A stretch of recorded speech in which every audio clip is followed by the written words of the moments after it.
Добрий день, є Good afternoon. It's my pleasure to see everybody who joins us in Ukraine Media Center Ukrinform. My name is Olga Atamanova. It's day 623 of the full-scale invasion of our homeland by Russian aggressor, and now we will be talking about the situation in Kherson region. Joining us online is Oleksandr Tolokonnikov, spokesman of the Kherson Regional Military Administration. Good afternoon, Mr. Oleksandr. Good afternoon. Glory to Ukraine, glory to the heroes. Mr. Oleksandr, let's start with the current situation in Kherson region. So what is it like for the time being? Within the last day, there were 48 shellings of Kherson and Kherson region launched from the east bank. The Russians launched 58 projectiles from different types of weapons, MLRS, cannon artillery, drones, aviation.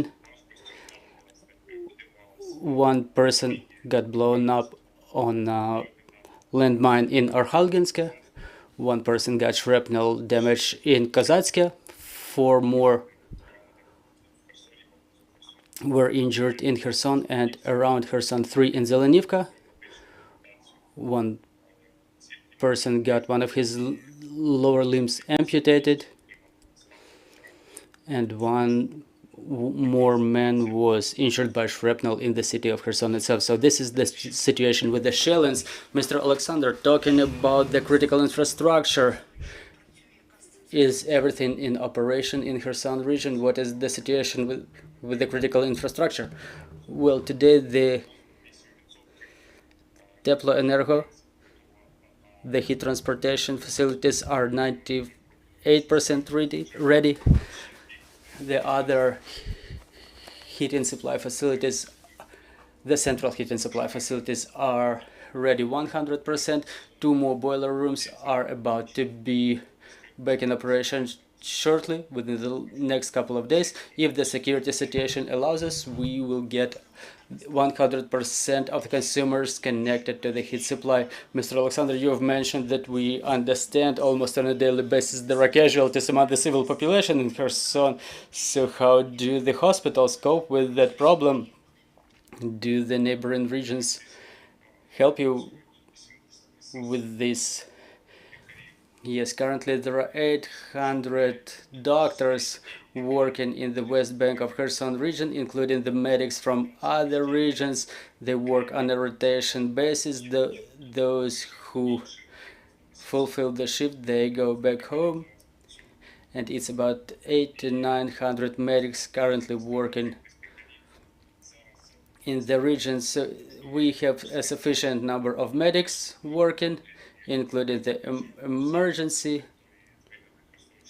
medical aid doctors. They go on missions throughout the whole of Kherson region. Just today I was reading information about the situation in Henichsk region. The situation is way worse there.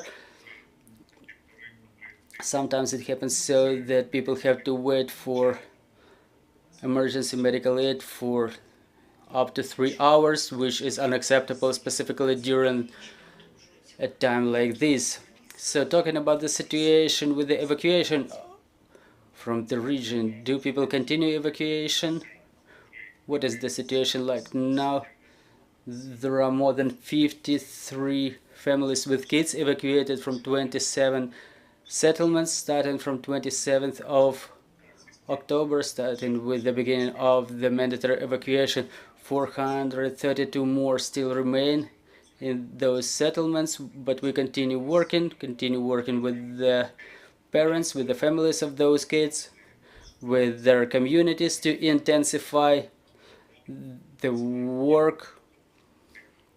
We send videos and photos of the conditions where the children with the families who were evacuated reside at the moment, and we hope that within a week or so we will be able to evacuate all of them. Sometimes there are difficult cases when people hide with their children, they get evacuated, but then they come back through some unofficial routes.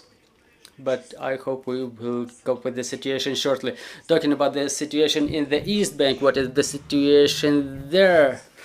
We know there are statements about the advances of our armed forces over there, and just today there was a statement that the occupiers are mining the critical infrastructure on the occupied part of on the East Bank, in the occupied part of the Kherson region. Yes, unfortunately, we've heard this information as well.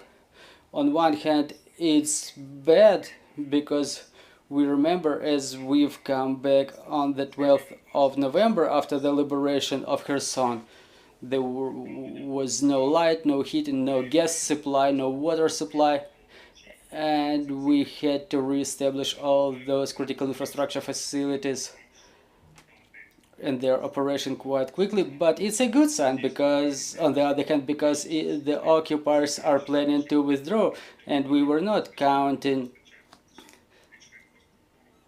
that they would have left it all to the people as they withdraw. I think they will blow it up just in the same way that they were doing it on the West Bank during their withdrawal.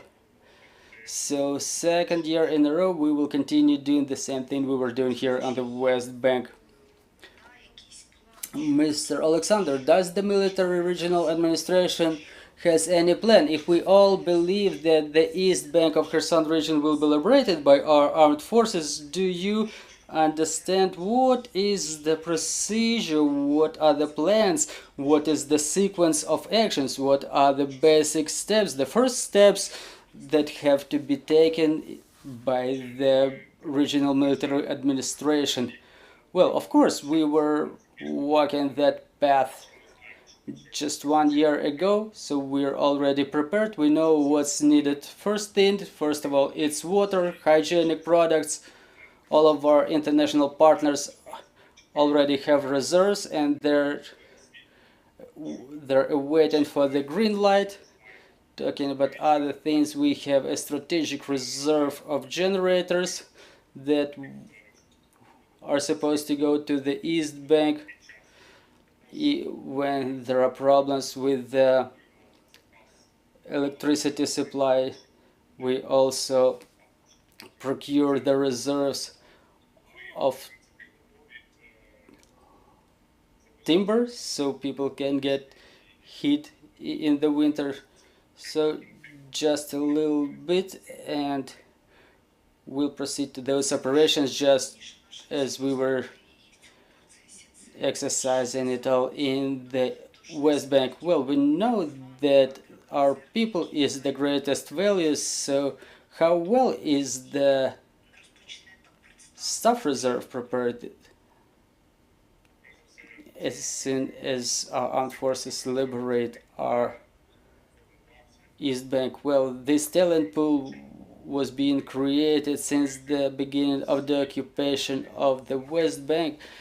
All the representatives of the communities and staff from the